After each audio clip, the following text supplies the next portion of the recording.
मैं Neetu Mishra, vastu consultant of women business, vastu interior के लिए।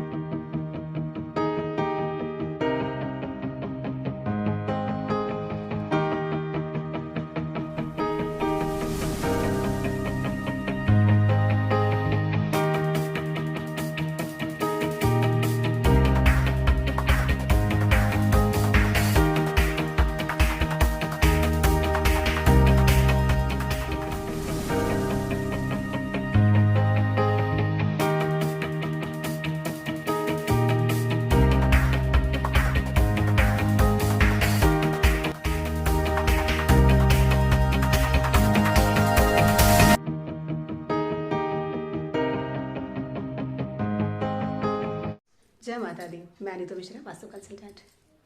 दोस्तों, बहुत से सवाल मेरे पास ऐसे आते हैं कि मैम झाड़ू को कहाँ रखना चाहिए, डस्टबिन को कहाँ रखना चाहिए, इसके अलावा शूज़ रैक जो होते हैं हम वो कहाँ रख सकते हैं, वाइपर कहाँ रख सकते हैं।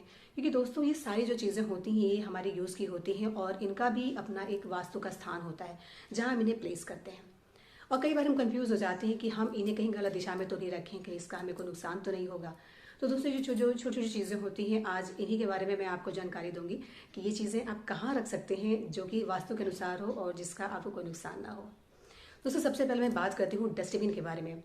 डस्टबिन दोस्तों दो तरह के होते हैं। एक डस्टबिन होता है जहाँ पे पूरे घर का कूड़ा हम डालते हैं और एक किचन का डस्टबिन होता है जहाँ पे हम किचन की जो चीज़ें होती हैं, जो किचन के छोटे छोटे सामान होते हैं या फिर अगर हम जो सब्जियों के छिलके होते हैं, फल के छिलके होते हैं, ये सब चीज़ें हम डालते हैं। इन्हें कहाँ रखना चाहिए दोस्तों? पूरे घर का जो डस्टबिन होता है, जो एक कॉमन डस्टबिन होता है, इसे आप वास्तु के अनुसार अगर रखना चाहते हैं तो आप इसे वेस्ट की दिशा में रखें, यानी पश्चिम दिशा में आप अपना डस्टबिन रखते हैं तो ये वास्तु के अनुसार होता है।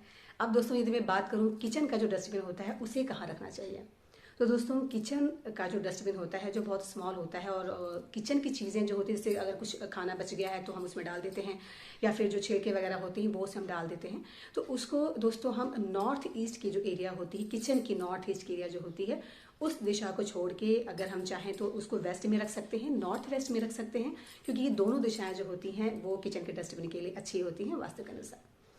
दोस्तों अब अगर मैं बात करूं कि झाड़ू कहाँ रखना चाहिए, क्योंकि ये भी एक रोज़मर्रा के काम की चीज़ है जो कि हम कहीं न कहीं रखते तो हैं, लेकिन हम चाहते हैं कि वास्तु के अनुसार यदि हो तो उसको भी दोस्तों आप लोग रख सकते हैं वेस्ट के एरिया में और नॉर्थ वेस्ट के एरिया में।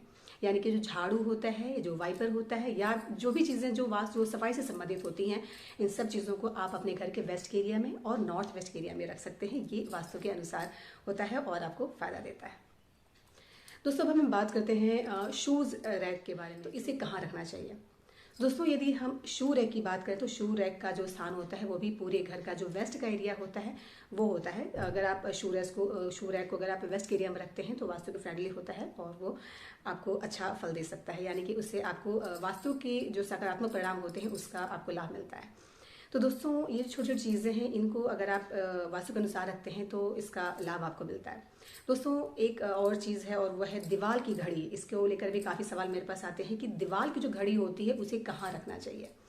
दोस्तों दीवार की जो घड़ियाँ होती हैं इन्हें आप नॉर्थ में रखें और नॉर्थ ईस्ट के एरिया में रखें, यानी आपका जो कमरा है, आप जिस भी दिशा के कमरे में आपका रूम है, आप जहाँ भी रहते हैं उस दिशा की जो नॉर्थ की वॉल है और जो ईस्ट की वॉल है, इन दो वॉल पे आप वॉल की जो दीवार जो घड़ी होती है उसे आप प्लेस कर सकते हैं। ये अच्छा होता है।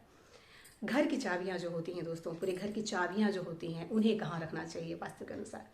दोस्तों घर की जो चाबियाँ होती हैं इनको भी आप नॉर्थ और ईस्ट की वॉल पे अगर रखते हैं तो ये ज़्यादा अच्छा होता है। तो दोस्तों ये छोटी चीज़ें हैं, इनको अपनाएं और इसका लाभ उठाएं।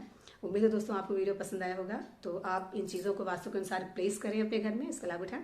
आने वाले वीडियो में दोस्तों एक नए टॉपिक के साथ मैं नीतू मिश्रा फिर मिलती हूँ। यदि कोई समस्या आपको वास्तु संबंधित है और आप उसका समाधान चाहते हैं तो आप मुझसे जुड़ सकते हैं। तो दोस्तों आज के लिए बस इतना ही। आने वाली वीडियो में एक नए टिप के साथ मैं फिर मिलती हूँ। तब तक के लिए स्वस्थ रहिए, प्रसन्न रहिए, मुस्कुराते रहिए। जय माता दी।